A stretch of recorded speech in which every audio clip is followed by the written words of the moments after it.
आपने देखा होगा कि बहुत सी मिडिल ईस्ट के फ्लैग्स एक जैसे लगते हैं, रेड, वाइट, ब्लैक और ग्रीन रंग। लेकिन सऊदी अरेबिया का फ्लैग बिल्कुल अलग है। इसकी वजह जानते हैं? ये 4 रंग कहलाते हैं पैन अरब कलर्स। ये ऐसे ही नहीं लिए गए।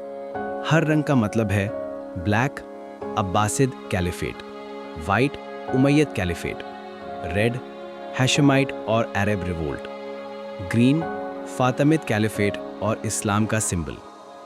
जब ऑटोमन एम्पायर गिर गया और अरब मुल्कों ने इंडिपेंडेंस ली तो उन्होंने यही रंग अपनी फ्लैग्स में यूज करने का फैसला किया, क्योंकि ये कलर्स एक अरब यूनिटी और शेयर्ड आइडेंटिटी को शो करते थे।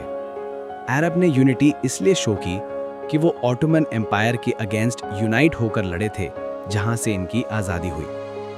मगर सऊदी अरेबिया ने एक अलग रास्ता चुना। उनका फ्लैग है सब्ज रंग का, जिस पर लिखी है कलमा शहादा और नीचे एक तलवार। ग्रीन इस्लाम और प्रॉफिट मोहम्मद अलैहिस्सलाम को शो करता है। कलमा शहादा इस्लाम का सेंट्रल अकीदा, तलवार जस्टिस और पावर का सिंबल।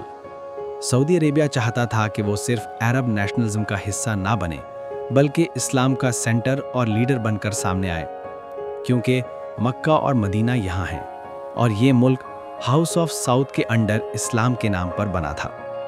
तो ये वजह है कि बाकी अरब मुल्कों ने अपनी हिस्ट्री और यूनिटी के लिए एक जैसे कलर्स अडॉप्ट किए और सऊदी अरेबिया ने अपनी फ्लैग इस्लाम और शहादा पर बेस की। इसीलिए वो सबसे अलग नजर आती है।